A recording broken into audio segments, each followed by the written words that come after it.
Utah's compulsory education law requires parents enroll their children in school. As caretakers of these children, LEAs have a legal and ethical obligation to create safe and healthy learning environments.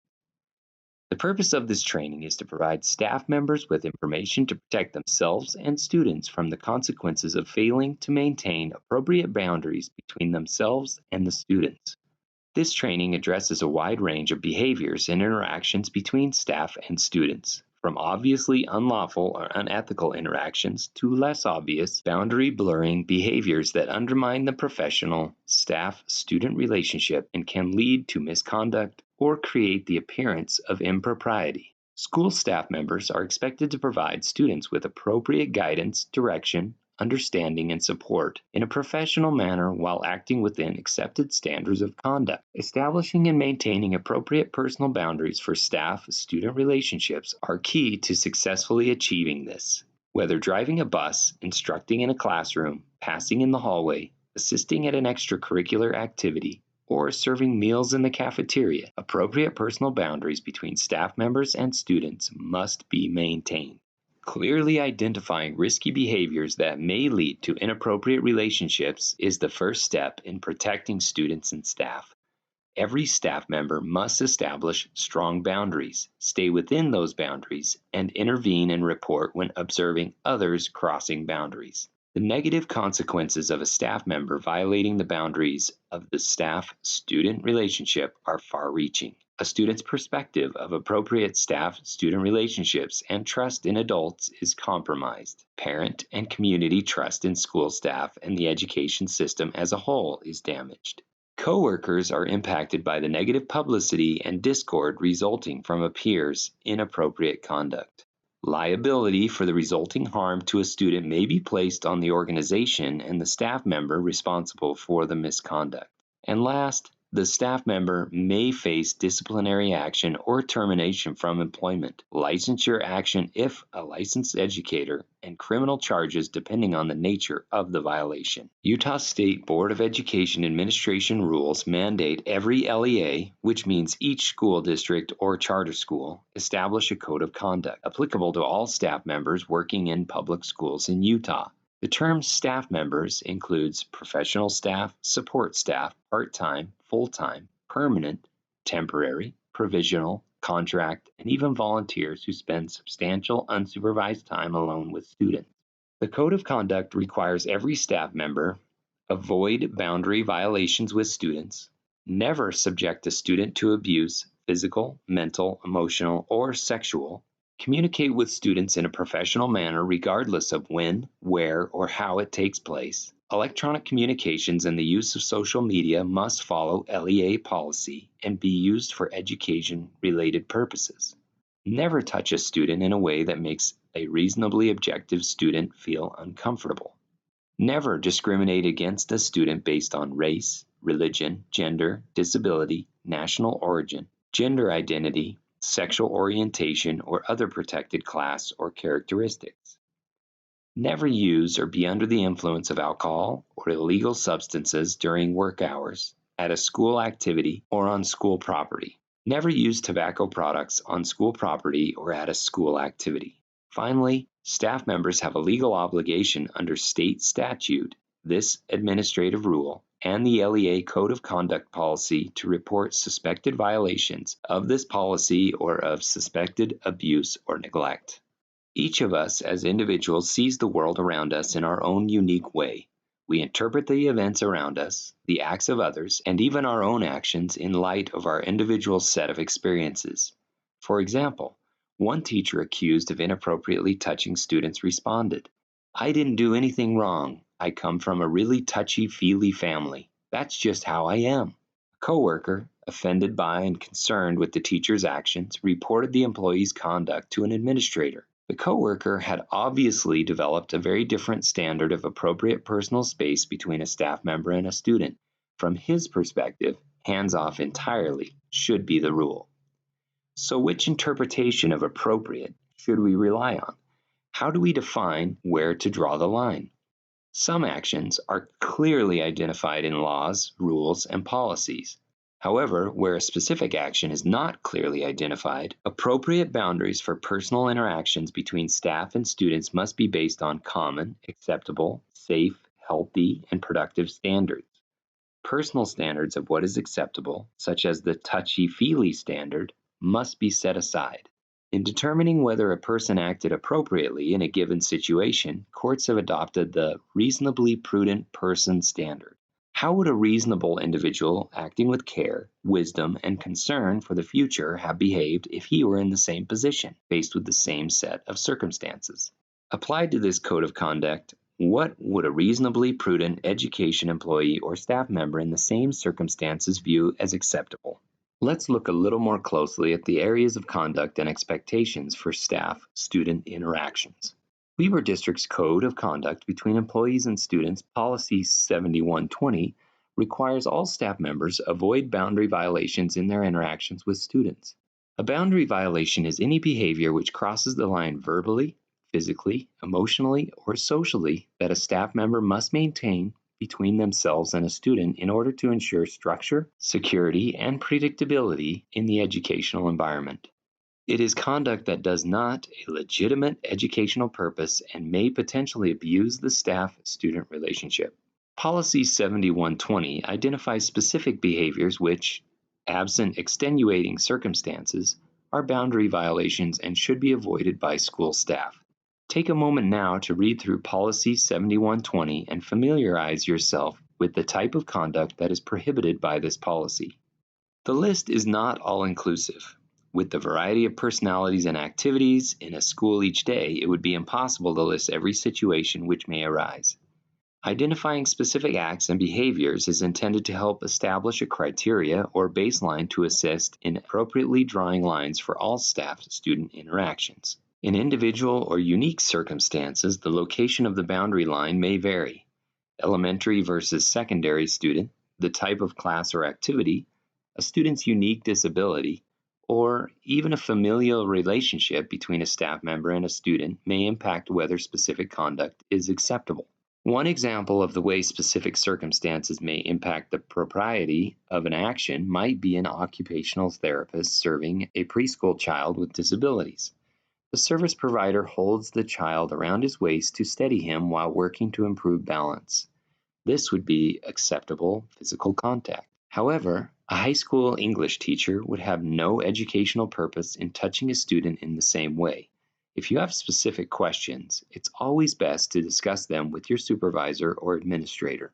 One area requiring careful consideration to avoid boundary violations is meeting with a student in isolation.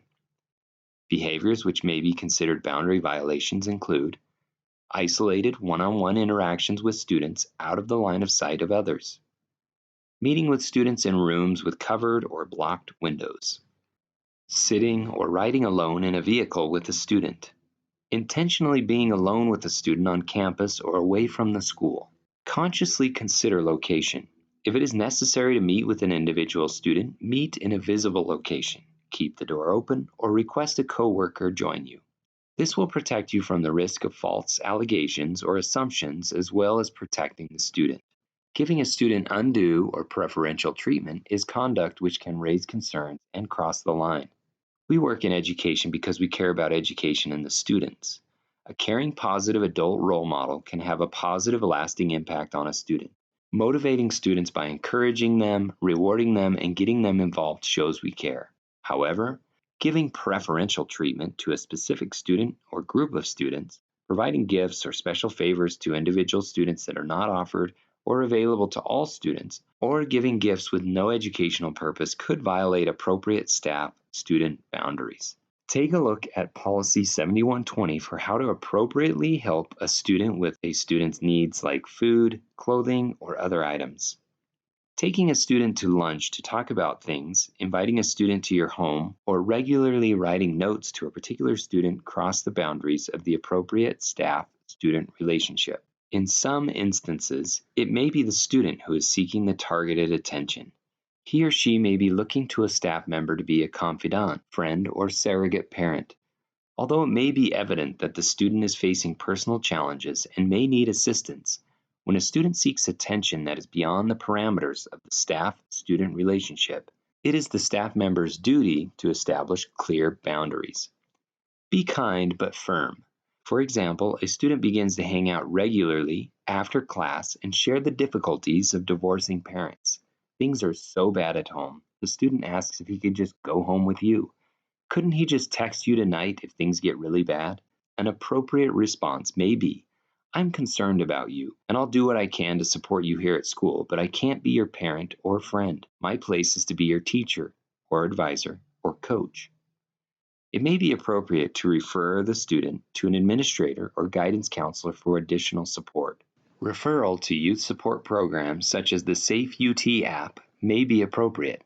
The Safe UT Crisis Chat and Tip Line is a statewide service that provides real-time crisis intervention to youth through live chat right from their smartphone. This service is staffed by licensed clinicians 24/7, providing supportive or crisis counseling, suicide prevention, and referral services. If a staff member believes that a student's well-being is at risk, state law requires a school employee notify the student's parents without delay. If you are unsure of how to do this, enlist the assistance of a school administrator. If it appears the student is being abused or neglected, report your concerns to DCFS or law enforcement. In some cases, a staff member may be seeking attention from the student, fostering the relationship to fulfill the staff member's own needs. A staff member struggling with personal problems may find the attention and admiration bestowed by a student provides needed emotional comfort. Being the favorite teacher or coach that every student comes to brings with it a sense of empowerment. The staff member may not even realize the personal motivation behind his own actions. When interacting with students, staff members must maintain the integrity of the education setting and honor the trust of students, parents, and the profession. Avoiding preferential treatment helps maintain appropriate staff-student relationships. Another type of boundary violation involves physical interactions with students. Touching a student in a way that makes a reasonably objective student feel uncomfortable, or physical contact that is unnecessary and unrelated to the performance of professional responsibilities, violate the staff-student boundary. Examples include staff member-initiated frontal hugging, a student sitting on a staff member's lap, a staff member sitting on a student's lap, massaging a student, requesting or allowing a student to give a massage to a staff member, uninvited touching, or unnecessary physical contact with a student in either a public or private situation. A teacher's aide in a high school asked a student to remove himself from her chair so that she could begin working at her computer. When the student wouldn't comply, the teacher's aide sat on the high school student's lap and began working at her computer. Although the student found the actions amusing, the conduct was unnecessary, inappropriate, and had no educational purpose. Other students in the class immediately recognized the inappropriateness of the behavior and recorded the incident on his phone. He then posted a video of the interaction on the internet, and before long, the unprofessional conduct went viral. The negative impact went far beyond the staff-student relationship. Another example of too much touch involves managing unruly students. Unreasonable or unnecessary physical restraint is prohibited by both Utah law and Weaver District Policy 5400. Staff members are encouraged to review Policy 5400, Restraint and Seclusion Policy, and the state law on physical restraint found at Utah Code 53G 8302. Pause here to click on the links in the presentation to review Weaver's Policy 5400 and the state law in order.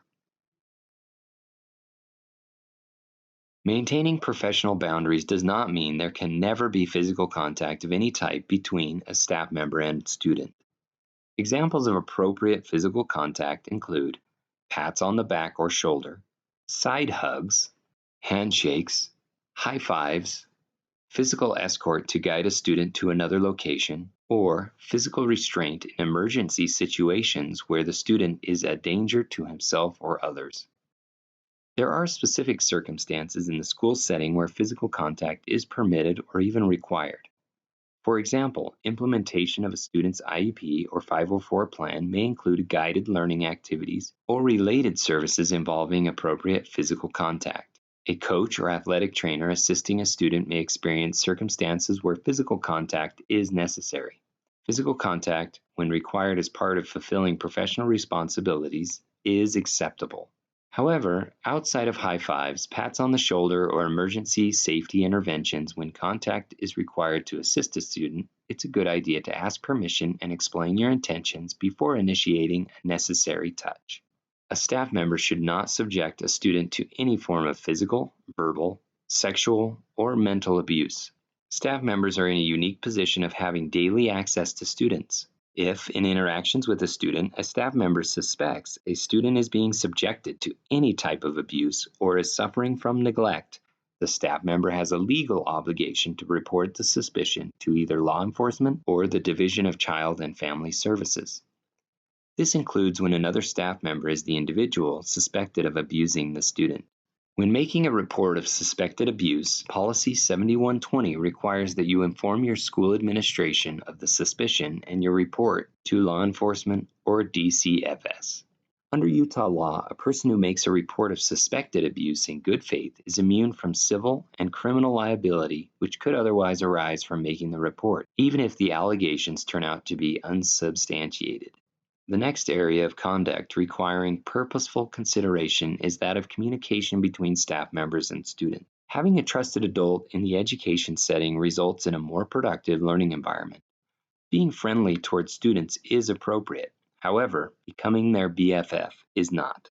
Staff members spend substantial time with students. Developing relationships with students is a natural outcome of regular interactions between individuals. In a caring educational environment, the personal lives and stories of students become known through daily conversations with staff members. Staff members become familiar with the students' parents, siblings, home life, dreams, hopes, and failures. Students likewise get to know the adults who work with them. Students may learn about the staff member's marital status, children, and outside of school activities through appropriate daily interactions. In some cases, a new teacher or young staff member may be just a few years older than the students. They may share common interests, the same musical tastes, and possibly even an overlapping circle of friends. In situations such as this, the staff member may see the students as peers. While developing personal relationships may foster a warm and trusting learning environment, staff members must be diligent in creating clear boundaries to avoid becoming a student's friend, surrogate parent, confidant, or romantic or sexual interest. Staff members must maintain professional relationships with students in all reactions. Staff members must maintain professional relationships with students in all interactions, whether on or off duty and on or off school property, including in the use of electronic communications and social media. Excessive informal and social involvement with individual students is unprofessional and not compatible with appropriate staff-student relationships. Behaviors that may be seen as crossing the line include engaging in inappropriate or unprofessional contact outside of educational program activities, taking photographs of individual students for a non-educational purpose or use, exchanging personal email or phone numbers for a non-educational purpose or use, engaging in one-on-one private communication with a student unrelated to coursework or official school matters regardless of the method of communication. Policy 7120 prohibits any written communication, including text, email, letter, and/or social networking, that is of a personal nature or is not related to school or a school-sponsored activity for which the staff member is an advisor. Texting students through any personal application or program that is not a district-approved and controlled communication application or program such as Google Text. Connecting with students through any social media platform unless the connection is part of a class program and the medium of communication is a district-approved application. Communicating verbally by any telecommunication device if the communication is not for a legitimate educational purpose. In addition to the above, USBE suggests the following guidelines. Text or email between a staff member and a student should never be used for communications of a personal nature. When texting or emailing a student, always copy parents, colleagues, or superiors. Social networking should only be used for instructional purposes, and anything posted by a staff member must follow all student privacy laws as well as the LEA policy. Additional communications which cross the boundaries of appropriate staff-student relationships include seeking emotional involvement with a student for the staff member's benefit, counseling a student, if you are not a school counselor or school psychologist, about non-school or personal issues without written parent permission. Becoming involved with a student so that a reasonable person may suspect inappropriate behavior, or a staff member discussing the staff member's own personal problems or intimate issues with a student, such as, but not limited to, the staff member's marital problems, struggles at home with children, job frustrations, or dating stories. If the student initiates the behavior or communication that is beyond professional boundaries, it is your responsibility as a staff member to stop the behavior and clearly identify appropriate boundaries for the student. If the student persists, you should inform and seek the involvement of parents and administration. Sexual conduct of any kind between a staff member and a student is strictly prohibited. The age of the student is irrelevant. The prohibitions apply whether the student is 8 or 18. Likewise, consent is irrelevant. A student's consent to participate in sexual conduct does not make it any more acceptable. A careful examination of numerous high-profile incidents of school staff members becoming sexually involved with students reveals that egregious violations between a staff member and a student begin with smaller boundary violations. One after another, the repeated violations blur the boundary line. Inappropriate conversations, leading to inappropriate touches, leading to sexual misconduct. It is for this reason that the Code of Conduct prohibits any sexual conduct, not just physical conduct of a sexual nature with students. Sexual conduct, even in jest, is clearly a boundary violation. This includes behaviors such as telling risque jokes or stories to, or in the presence of, a student, making or adding to sexually inappropriate comments, sharing with or allowing a student to view any sexually explicit, pornographic, lewd, or otherwise inappropriate image, photograph, or communication, whether video, audio, print, text, or other format. Grooming behavior generally involves behaviors that in and of themselves may appear innocent. Grooming involves an adult engaging in increasingly invasive boundary violations with a student for the purpose of blurring the line between appropriate and inappropriate contact, ultimately leading to emotional abuse, physical abuse, or sexual misconduct with the student. Grooming may include many of the boundary violations just discussed. Physical contact that seems harmless or verbal comments designed to flatter and ingratiate the student becoming increasingly invasive so that over time, physical contact and inappropriate remarks begin to seem normal. By a steady series of small encroachments, a perpetrator progressively breaks down a child's normal personal boundaries to more easily take advantage of them, emotionally, physically, or sexually. As a staff member, avoid activities which may be viewed as grooming behaviors. Some activities that may seem innocent from a staff member's perspective can be perceived as emotional flirtation or sexual insinuation from a student's or parent's point of view. Avoid situations that could prompt suspicion by parents, students, colleagues, or school leaders. Any behaviors which would qualify as sexual abuse or sexual battery are strictly prohibited. The criminal definition of sexual battery includes touching, whether or not through clothing and regardless of the gender, a student's genital area, buttocks, or female breasts, or otherwise taking indecent liberties. Likewise, encouraging or allowing a student to engage in these same behaviors towards you as a staff member is prohibited. There may even be times when the student is the one who initiates the inappropriate conduct. There may even be times when the student is the one who initiates the inappropriate conduct. However, a student's consent or even initiation of sexual conduct does not make it acceptable. It is the responsibility of the staff member to stop the behavior, firmly tell the student the behavior is unacceptable and not to do it again. Involve administration and parents if necessary to firmly establish appropriate boundaries. A staff member may not discriminate against a student based on a protected class. For the student population, protected classes are defined by characteristics such as gender, race, religion, sexual orientation, gender identity, and disability. A staff member may not use or be under the influence of alcohol or illegal substances during work hours, on school property, or at a school activity. Use of tobacco and possession of alcohol on school property and at school activities are also prohibited. This includes the use of all tobacco products as well as e-cigarettes. Finally, Every staff member has the responsibility to report. You must report suspicions of child abuse or neglect to DCFS or law enforcement, as well as to your supervisor or administrator. You must also report known violations of this code of conduct, known violations of boundary violations, inappropriate physical or sexual conduct, inappropriate communication, discriminatory conduct, and any issues related to controlled substances. You may gain knowledge of violations through personal observation, from conversations with students or colleagues, or parents, or even from overhearing conversations of others. Follow the reporting procedures established by Policy 7120, namely, report the conduct to your administrator.